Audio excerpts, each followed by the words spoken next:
Okay, and now part 2 today. Another more detailed look at Discovery. Brother. Or as I titled in the thumbnail, oh brother, what the hell was that? Okay, picking off here after the little recap, mainly of all the things that were wrong with the show last year. We got some plotting narration.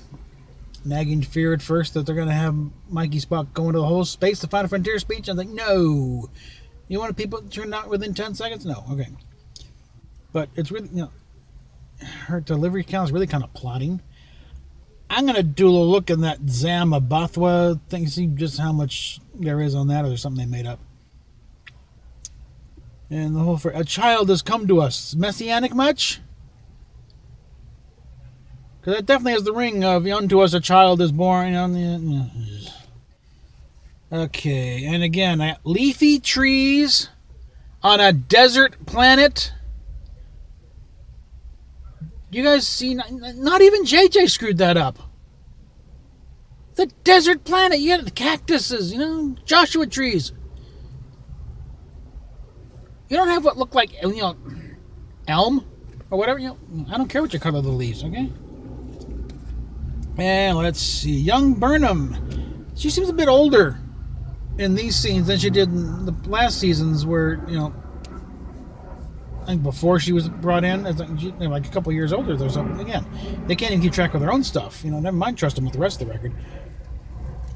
And see, I bless you, Michael. Is that some new Vulcan blessing thing, greeting we don't know about here? I bless you, Michael. What? Okay. And Spock being an absolute brat. Again, where'd they pull this from? Because previous, especially yesteryears, young Spock was very well mannered and very respectful to even strangers. It's like, no, does not work. Now, getting back to the to the scene with their meeting the Enterprise. And Tilly is a bright idea. They can't communicate the voice. So Morse code. Sir, there's something in between Morse code and email, text, something, Morse code. All right. End the credits.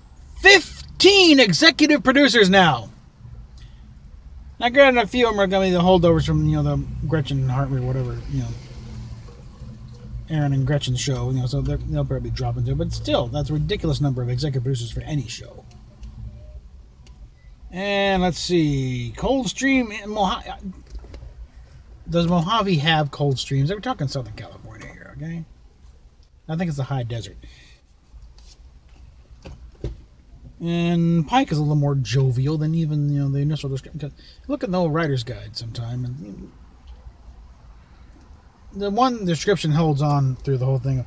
When it was April, the Pike, the captain is a very kind of self-tortured, Hamlet in space, basically. Is what they kind of, it was Shatner that brought in the whole thing of, hey, this is a job, okay? They're going to lighten up a little bit, and those largely his own personality came through.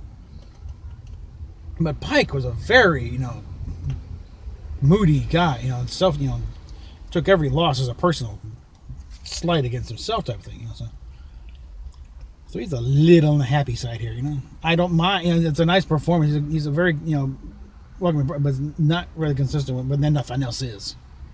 Even the uniform's not right. Come on, we've gone over that one before. And these are the new uniforms, which makes it even more idiotic that these are new uniforms and the rest of the crew should not be wearing the new uniforms. Or do they blow the entire budget and they couldn't get new wardrobe? And let's see. We meet Linus the lizard person with a cold, sneezes on the snot head, on the science guy from Enterprise. Now this turbo shaft. One of the biggest questions is how freaking big is this ship that you got that much stuff in when it's going through turbo shafts? And two, did someone watch Bill and Ted's Excellent Adventure a few too many times before they drum up that little sequence? No, that doesn't work.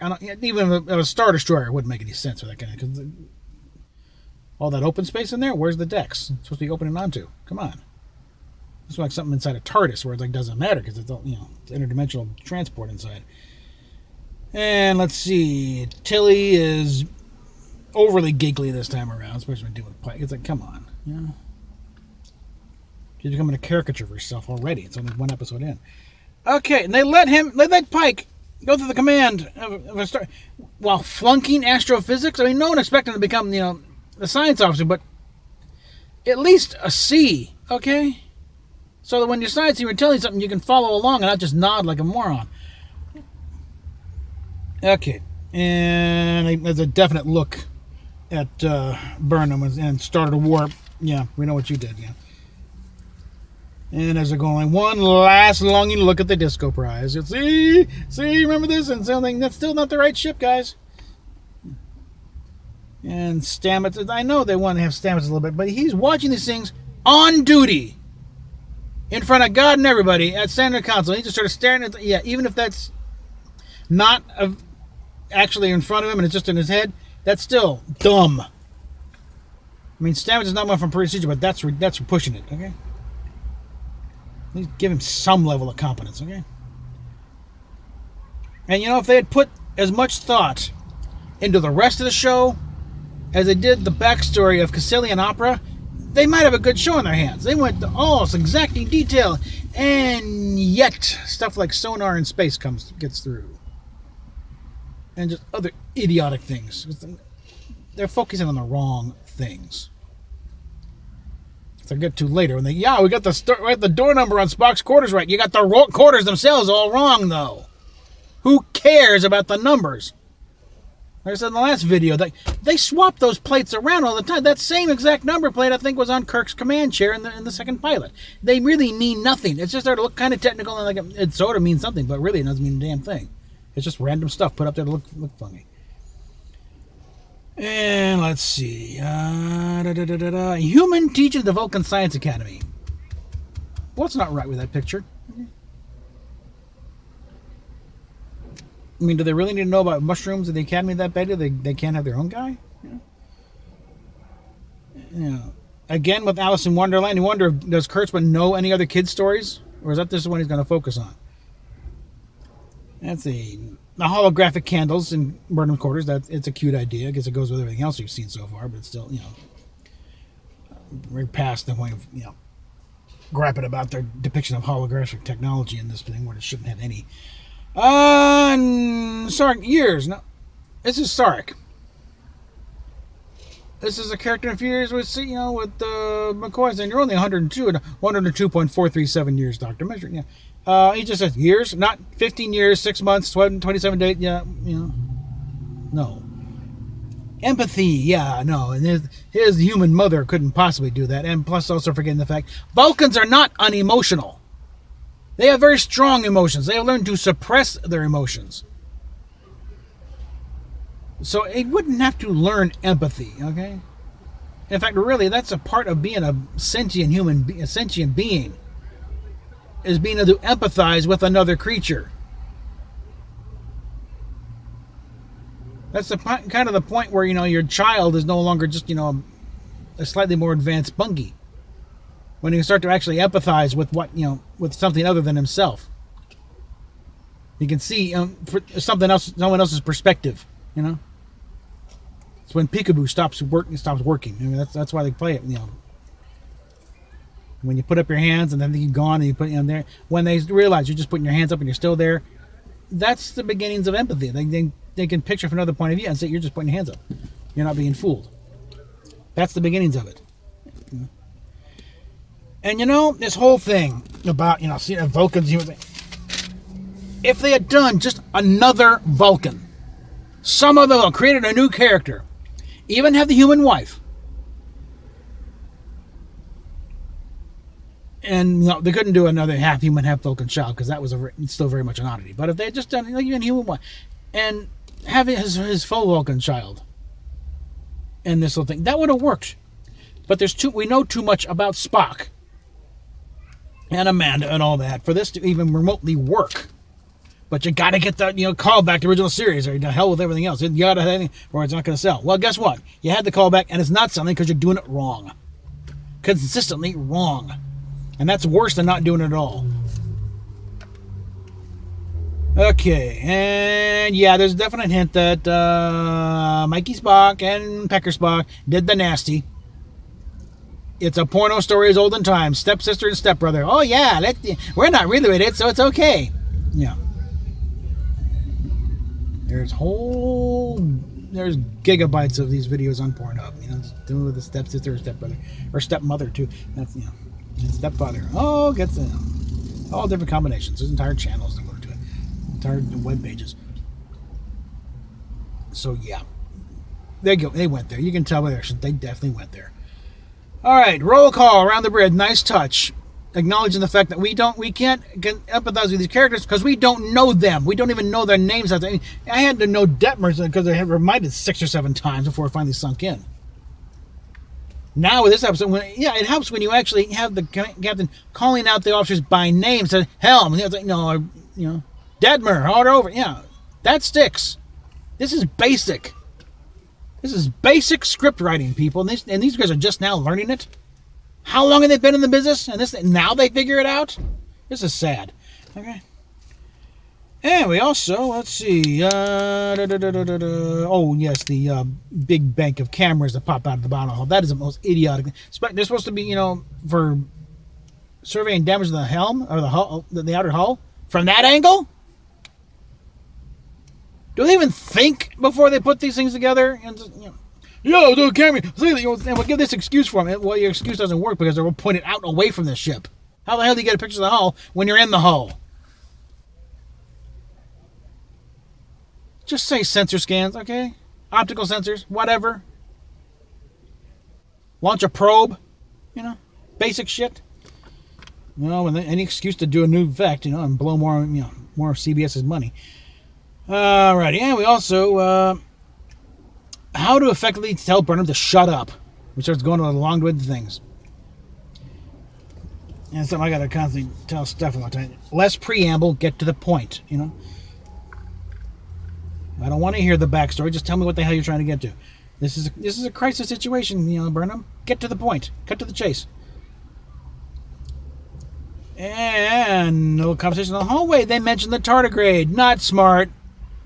Because now this becomes susceptible to the lawsuit. Because you mentioned the tardigrade. And the, you know, baby Tribble and the kill zone. I'm not sure what the hell that's supposed to refer to. Baby Tribble zone. What kill zone? What the hell are you talking about? Landing pods. Stupid. Not just in the whole idea of them, but also the launch tubes. Where the hell are these things supposed to be launching from? I mean, yeah, you drop down a level from the and then what? They're going forward, and they all kind of converge into one, two. Do you realize what happened if something is mistimed and two pods at the junction at the same damn time? Guess what? You just script the entire ship. God knows what happens when they blow up inside the ship. No, dumb. 9 Gs for 11 minutes. The most a human can handle is like 11 seconds. I think someone misread a stat somewhere on a NASA website, because 11 minutes, you're dead. Remember, she grew up on Vulcan. She is not a Vulcan. Bit of a heat issue there. All right, we were up to the idiotic space pods here. 9 Gs, no, doesn't work. Look, check out your facts, guys. Come on. One thing worse than oh, it's a science fiction show. You're supposed to be able to consistent with the science, okay? All right. No, she's not right. Yeah, they started the countdown to go and splat right at that minute, and I counted down right to the second. Yeah, 9, 2, 1. Yeah. And you'd also think they'd have those spacesuits on before they got in the pods. Not for the cute little effect. Oh, you know, they got, you know, nanotechnology. Yeah. No, that's a thing. It's like, you know, fighter pilots. You put on the Mae West, you know, thing before you get in the cockpit. Okay. So if you got to bail out, you don't have to wait for something to deploy. It's there. He's gone. Okay, and Burnham still can't follow orders worth a damn. And really, go get him, Burnham. Really? You are that shameless to throw that in there? Please. Okay, and somehow Burnham survived that rapid, you know, retro rocket without, you know, either being reduced to jelly inside or at least being paralyzed. Because where that rocket was, right in the small of the back, she should be, you know, paraplegic at least. And on other notes, they finally allowed Detmer to have a personality. So expect her to suddenly be a popular thing. Oh, and the ships are made of tritanium, not titanium. Tritanium, duranium alloys, what Starship hulls are made of. Titanium, please. It's so 20th century. Okay, and I'm about to say, is there a reason for the booby trap in the tunnel? But Klingons. Oh, yeah, Klingons. Okay, that makes sense then. So, and it kind of goes. They did think things through a little bit more on this one. So this is why this one doesn't massively suck like the rest of the line. But they still got a long ways to go here. It's like, and all these rocks coming and hitting the sky. Anybody think of like shooting them? Something?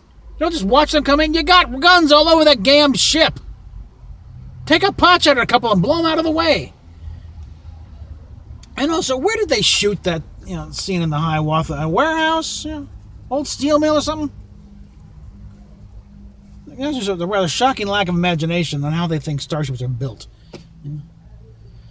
And of course, the Red Angel scene, totally pointless. Because now you got to think, well, is she hallucinating here or what? Because it's Pike coming to the rescue. And let's see. Frankly, this whole thing with the asteroid kind of struck, and what they do not know anything about dark matter. Not that we really do anyway, but this sure as hell ain't it. This kind of strikes me as they looked it up on a website somewhere, read about halfway through it. Oh yeah, we'll be dark matter. That's why it can't be beamed up. You idiots.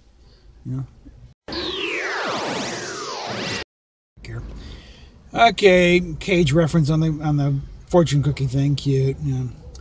5-year missions. I want to get picky here.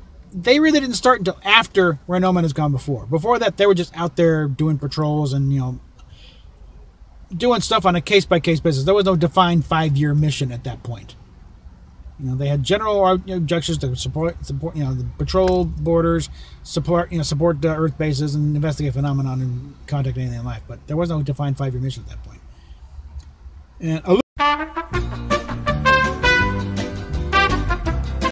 And yeah, a little fun along the way. Orville got you scared there, Alex. Yeah. It's painfully obvious, but and also the fact they now moved the debut time of the show from Sundays to Thursdays. You think you're taking on the Orville directly? You're on a streaming service. People can watch the show anytime they want. Okay, they will simply watch the Orville and then come back to your show whenever they feel like it, if they do. And sorry, you don't get points for getting the room number right on Spock's quarters when you screw up the rest of the quarters and the rest of the ship around it. It basically amounts to, yeah, nice job rearranging the deck chairs. You haven't done a damn thing to fix the hole in the hull. You're still going down. So, yeah. But the only thing we can say for this at this point is, yeah, it doesn't suck as the rest of them do. The rest of the last season does. It's still not good, okay? It's supposed to be Star Trek. We cut a higher standard here, okay? This is a show that used to win, this franchise used to win writing awards, It used to be, getting nominated for Hugos because it was good. Not because of some kind of tradition. There was one year, I think 1967, every Hugo nominee for Best Dramatic Presentation was a Star Trek episode. Nowadays, if they do it at all, it's going to be for pity, and it's not going to win, okay? Because really, yeah, it's nice we got to have a Star Trek episode in the nomination, but really, this Doctor Who was a little better, Or The Expanse was a hell of a lot better than these guys, So no, that's a no. Okay, we're not gonna. I've given up trying to thinking this show is actually gonna write itself. We're documenting the final train wreck at this point, and because reportedly the numbers are not picking up. In fact, they're worse than reported apparently. In other words, test patterns are outranking Discovery and viewers right now. So everything about all the shows in development, and we're gonna do a Picard show. Oh, the latest news is the Picard show is now only a limited series. It's not gonna be an ongoing. No, we're only doing the 14. Yeah, seriously. Yeah, they still haven't gotten paid for the development yet. They're siphoning that money off from the short tracks. Yeah, there's a lot of happy talk going on, and not much happy. So, if this goes on the way it's going, they'll be lucky to finish the season. Because again, all of Moonvez's guys are gone now. or at least not in any position to do anything. They've all been replaced by Sherry Redstone's folks. That merger's happening before the 2 years, and they will have no obligation to be keeping Discovery on, or Kurtzman for that matter. They will be getting the remerger going on. They're going to put Star Trek back under one banner, and I think Sherry Redstone has enough sense to bring in people who have done Star Trek before and know what the hell they're doing. You know, back when Star Trek was still pretty much a respected, franchise around, and not just a cash cow they're bleeding to death. So, yeah, we are documenting a plane crash. I have no illusions that things are going to pick up and be worthwhile. And even if it was, there's too much wrong with it. Because if you keep this with the timeline, then it infects the rest of the time. And you got to make account for it, and it just screws up everything. It's simply just cut it loose. PayPal, Patreon, others down below. We'll catch you later.